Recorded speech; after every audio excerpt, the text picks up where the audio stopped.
Chewbacca, magic carpet styling, move like magic that challenge, proof unique reminding, getting round that losing shop, my word Chewbacca gun, you will never end the rain, we keep multiplying, running through the evidence, there's no denying. Hi family, and welcome to Get the Tea on Me Royalty and Spiritual Soul Food, because I will be posting this video on both of my channels, because I feel like this is a really spiritual topic, because just over the years, I don't know, people's age groups out there. Though I know I came from an era where we used to watch a lot of Leave It to Beaver and Brady Bunch, and we didn't watch a lot of that, though those were the shows that were really prominent during that time. And when I was growing up, Leave It to Beaver and all these shows would be imbalanced in the way that they would have the African American shows always, broke people trying to get out the ghetto and never making it out. Good times, there was like maybe 7 adults living in one apartment, and the good times, nobody ever got out the ghetto. Nobody ever got out that one apartment. And then the father who worked his finger to the bone ended up dying before even getting out the ghetto. So that showed there were 3 men in the house that couldn't even have enough creativity or an idea to get themselves out of a situation. And then there were the women, which are actually the kings of the family. They're sitting there and having no clue of how to get their family out of the ghetto, whether it was through prayer, whether it was through hoodoo, voodoo, or whatever. Nobody had a clue. Okay, nobody had a clue.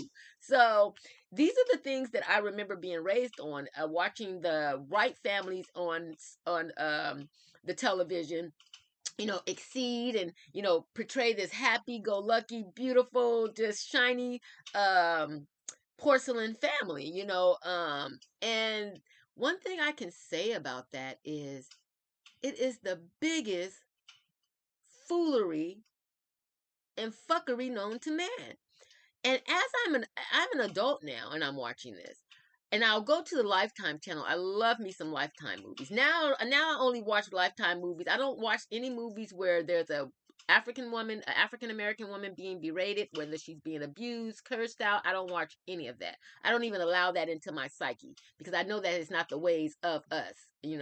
So, but that was something that was being massaged and fed to us as we grew, that this is our dynamic, that this is what we come from, is toxicity and arguing. And even look at shows like Love and Hip Hop Atlanta, or Basketball Wives. Like, these are full grown 45, 35-year-old women, and all they do is fight and argue. I have no clue of what half those people do, as far as their profession, what college they graduated from, or anything positive.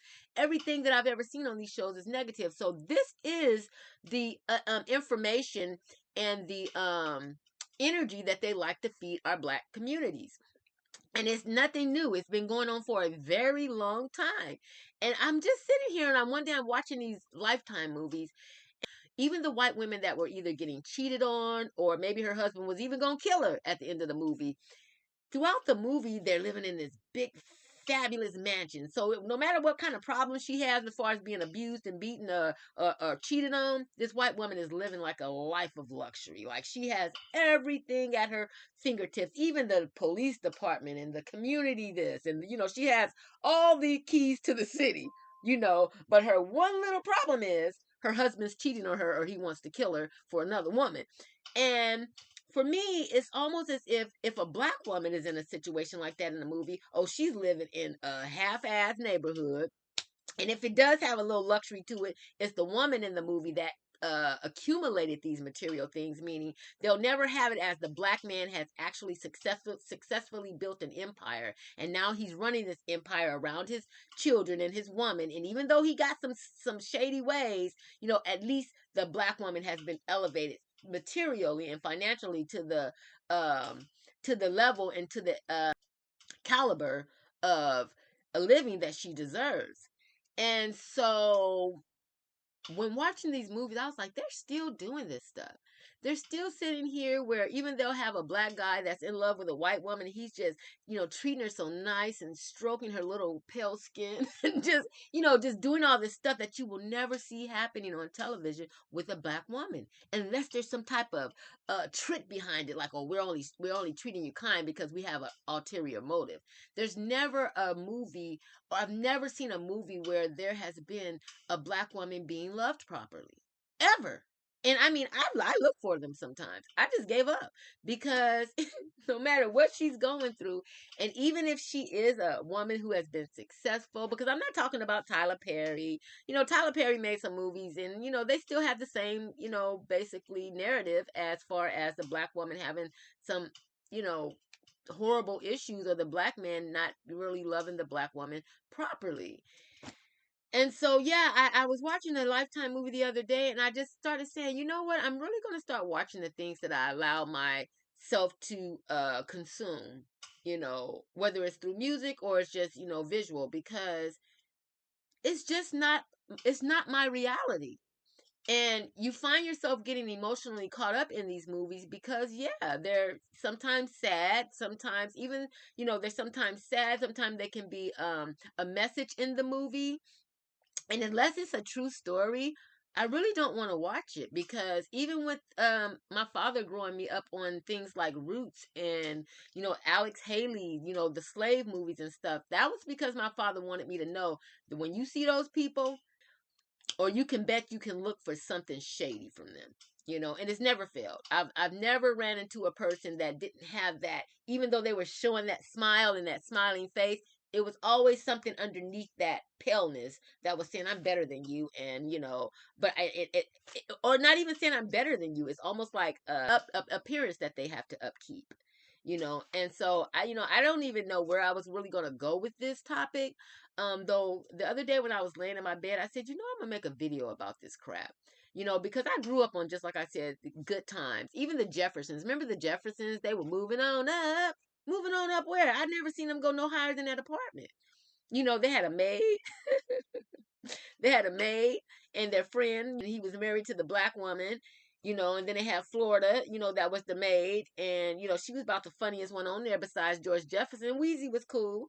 Though at the end of the day, you guys, it's like and then the one time that they showed a series of a black family, which was Empire, it was as toxic as a toilet bowl with roaches and bed bugs in it.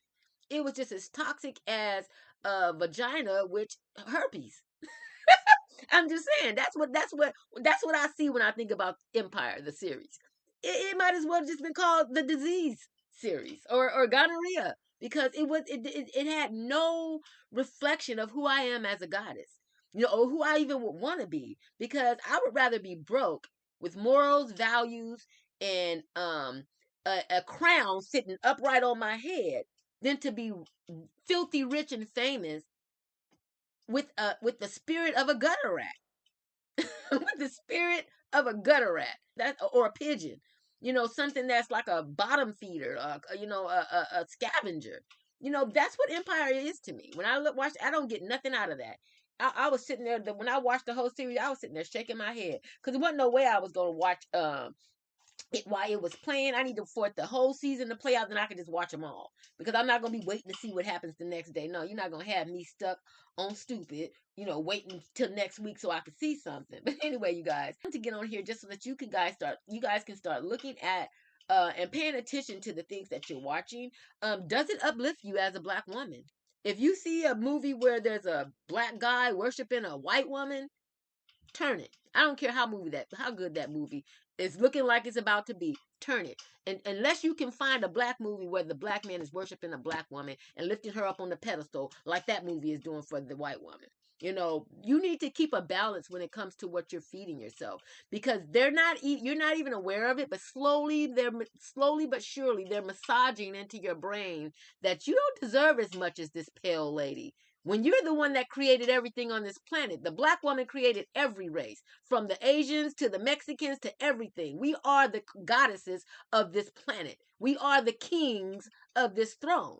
So I will not let anybody or allow any movie show to represent anything other than that to me. And it's so sad that I grew up on this stuff, watching it and not really knowing how these lower levels of living were being massaged into my psyche, as far as saying, hey, you're never going further than this, so just imagine people who used to watch Good Times and they was living in the ghetto. They probably just gave up, said, well, they didn't make it out the ghetto, I guess I never will either. Like, Pookie, come on out the ghetto, Pookie. That is not where you belong, Pookie. Your name is probably Kareem or Malik. Why you bullcrapping? So at the end of it all, you guys, I just wanted to say that just monitor what you're watching more closely, because I'm telling you, these pale people, they have a trick for your ass at every turn when it comes to these movies and what your children are watching as well. You know what I mean? Okay, we need more African American cartoons. They got the Dora, and they'll make a big purple dinosaur before they ever put a superhero that's an African kid for your children, or some type of even with, and I'm into magic and doing all kinds of things now, and though when I used to watch shows that were about magic, it was always white women and stuff they stole from us in ancient times. And now they're trying to work it on that. There was some series, but there was these witches, and there was only one black girl in the whole group. And I'm gonna tell you just like this too, for women who are into, what I'm into as far as African spirituality, doing magic, whether it's hoodoo, voodoo, whatever you don't ever get in a group where there's a bunch of white people, because they're using you as a battery. Okay? I want you to know that they're using you, your black ass, excuse my language, but they're using you as a battery. They tried to do it to me one time when I first was coming into African spirituality. I used to go to these different areas and shop for my crystals, and they would always try to overcharge me because I was new to the game. That's what the white folks would do. And I love white people, but y'all got to know, y'all got some jacked up ways of showing your love for us. And when I used to go shopping for my crystals, they used to try to overcharge me. And not only would they try to overcharge me, but they would try to get me to join these little covens or these little groups and say, yeah, come sit with us. And, because you're all excited about just finding who you are. It has nothing to do with they Wiccan and what they do. That Wiccan stuff ain't nothing but lower level magic. It has nothing to do with that etheric black magic okay? It compares in no way, and I knock that stuff over with a feather, like, I blow that Wiccan right back to him. So, but anyway, one day I went to sit with this woman who invited me to some type of little setting. And when I first got there, a lady stood up in the middle of the group, and this is way off topic as far as monitoring what you watch and monitoring what your children watch on TV. But this goes just for us brujas and goddesses who work their magic as well. Honey, they told me to come to this group setting where I sat down. When I got there, there's another black woman there. She's the only one. It's almost like maybe 15 people in a room, and we're the only 2 black people. Okay, that right there gave me reason for pause, because my father raised me that not to even trust these people. Now I'm in a whole circle with them. And my chair, I kid you not, when I got there, because people know who I am. When people see me when the other spirits see me, they know how high I'm ranked in the spirit realm. Those spirits have been watching me since I was a baby. And I'm going to show you a picture where I have a big burn in the middle of my face, on the middle of my forehead, where a spirit tried to burn my face off as a child. And it only made the shape of a butterfly. The burn made the shape of a butterfly on my forehead.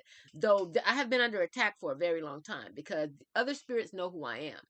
And so they try to attack me. And sometimes people don't even know why they're attacking me. But it's to tear down this divine purpose that I have. And anybody that's ever tried to tear it down, they've gotten ran over by a Mack truck and smushed like a bug. Okay? But these women invited me into this circle. And when I got in there, there's one woman, she's a white lady. She stands up and she puts her hands in the air, like the black goddess Yamaya. Puts her hands in the air. And she starts reciting something.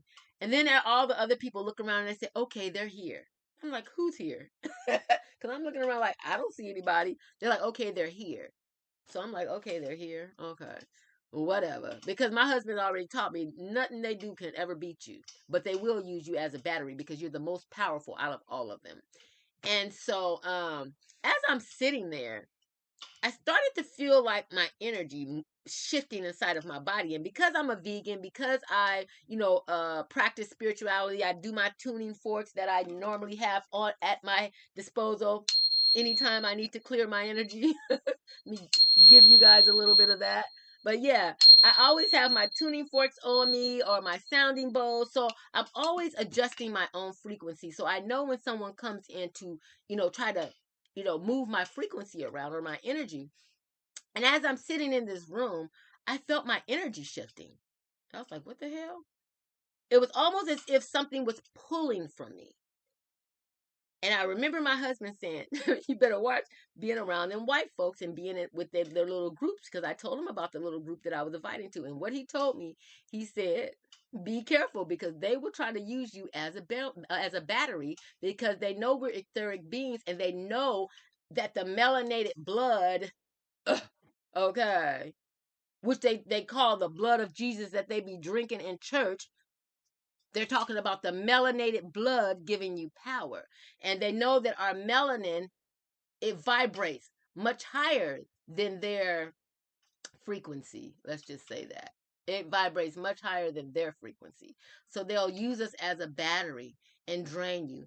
And right as the woman began talking and I felt my energy shifting, I remembered what my husband and I said. I said, you know what? I said, I forgot I have ice cream in the car. I didn't even care about who was talking. I forgot I had ice cream in the car. I'm out. And I tell you, when I said that I was leaving, the look on the lady's face was as if, we haven't drained her yet. That was the look on her face. I remember that to this day, that the look on her face wasn't as if I disrespected the meeting by saying I had to go early. I know what that looks like. Oh, I'm sorry, you interrupted the meeting. No, baby, you're draining my energy. And I looked back at the black girl that was sitting on the other side of me, and I went like this. I went just like this. I didn't care if the other white people that was sitting on the side of her, I didn't care if those people saw me. I looked at her and I was like, girl, I'm out of here. And I left. But when I left, I felt something following me. They knew who I was. And when I walked into the shop, they knew who I was. They're like, oh, she's from that ancient royal bloodline. Ooh, yeah, get her in here. And what I was going to say is, when I came in, the circle was already set. Everybody's chair was at one level. My chair was the highest chair in the room. Now, I know sometimes you run out of chairs. I know sometimes you run out of chairs and you just got to grab the only chair that you see just for everybody can fit in. Okay. But there was other chairs. There were other chairs against the wall that was on the same level, that like the folding chairs. Everybody else was sitting in folding chairs, and my chair was like a chair that was sitting like this much higher. So I'm the highest person in the room. Like, no. And I told my husband. My husband said they had me on the altar. My husband said they had me on the altar, baby. I got up out of there, and as I left, I felt something following me. But I know that my ancestors, I know who my ancestors are, and I know that they're powerful, and I know that they will fuck people up. Excuse my language. And so I told my ancestors, I said, I don't know what this is that's following this card, whatever spirit that is. I said, I need you to take it down, and take it down now, before I even reach my house. And I don't know what happened. But the further I drove, the more that spirit just kind of faded away. And that was an experience that I needed to have, because sometimes when we're stepping into our spirituality as goddesses, we are lost because we've been worshiping Jesus or Allah or these other things all of our lives, and so now we're stepping into something that's kind of like uncharted territory. We don't know where we're at. We're just in the woods and we're looking around. We don't have really any experience, climbing trees. Like, I can go into a jungle right now and basically survive because I know my herbs. I pretty much know what my leaves look like. I know what I can eat and what I cannot eat. It's different things that I know now to where I can actually survive in the wilderness like my ancestors did. And so but anyway, you guys, I digress because I think I went a little far to the left. And because you got to know there's different pantheons that we come from, and my ancient pantheon is the beginning of everything. All this other stuff that people are practicing out here is stuff that people have basically said, okay, we're going to take that original text and we're going to throw our own little spin on it. So basically a lot of the stuff that you might be practicing that other people are pulling you into is something that someone put a spin on. I don't have no cut. My stuff is all pure. I don't put no cut on it. I don't try to be acting like I'm working in light. I just do light magic. No, I do light magic and dark magic. It depends on what you bring out of me, or depends on what is required is what you're going to get. So I don't have to fear working with black magic because that is who I am. I am black magic. Like, who made me fear that? So at the end of the day, yeah, start, monitoring what your children are watching. If it's not something that's going to empower them, get them out of there. Stop sending your kids into a room full of white kids and thinking that's a good school. No, that's a horrible school because that white teacher is not going to honor your brown baby like she's honoring the rest of them, honoring the rest of those little, you know. Okay? So, we really have to monitor what our children are watching because at the end of the day, they're elevating their children and their children's magic through these televisions. That's what the vision, that's why they call it a television because it's telling you what your vision needs to be. This is your vision. This is your reality. That is what they're telling you on the television. We're going to tell you your vision. We're not going to allow you to have your own vision of what it should be or what it is, or to draw from your Akashic records that are already inside of you, your galactic Akashic records that go dated back billions of years from the beginning, where I'm from. No, they're going to start they're going to start right where they started messing everything up, okay? And so you do not want to be absorbing those frequencies all the time. If you're African American, whether you a male or a female, and if a man is watching this a movie where there's a black man beating on the African goddess and calling her out her name, don't watch that. Make all those type of movies lose their ratings. And I challenge you to do that. All movies that are not elevating the black god and the African goddess and the African kings or the African gods, make them lose the ratings for those type of movies. If they're not elevating you and what they're telling you on the vision, or when they're not telling you something good in the vision on television, boo-boo, escape and get out of there fast. Oh, you're going to be in the sunken place. Girl, please. Okay. It's like, and it's like, I'm so done with Lifetime. But what I will watch is a good white movie where they jacking each other up. He cheating on her. She cheating on him. They cheating on each other. He killed her, sliced her head off. She beating him with a bat. I'll watch all that. But when it comes to our African goddesses and kings going through some ratchetness, I don't watch that. I'm not going to watch it because it has nothing to do with my reality. And so remember, the television shall tell you your vision if you're not wise enough to disconnect, okay, from what is not serving you or serving your psyche or your children's vision of who they are as they grow. Okay, so I'm gonna go ahead and get out of here. I'm just glad I got on here and got a video out, you guys, because I do not want to be Shady Nate when it comes to the video.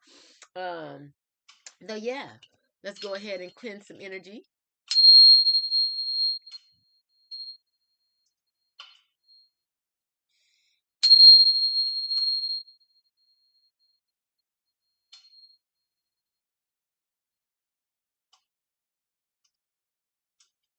Ashe. So you guys, yes, I'm gonna go ahead and get out of here.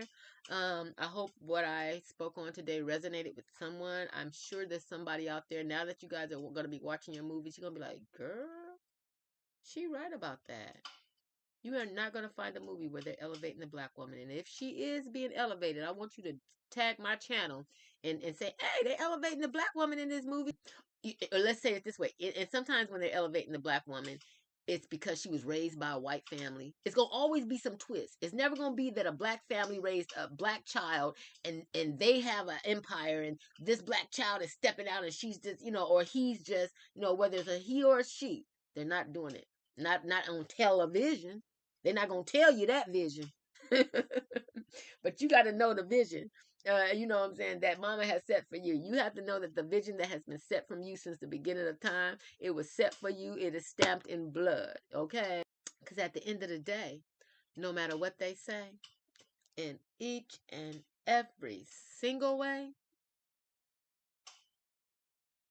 I am royalty. You are royalty. We are royalty, family, and I shall see you in a minute. Ashe. Oh, brother. Abracadabra, here I come. Magic carpet styling. Move like magic at challenge. Proof unique reminding. Getting round and losing shop. My word, she back again. You will never end the rain. We keep multiplying. Running through the evidence. There's no denying.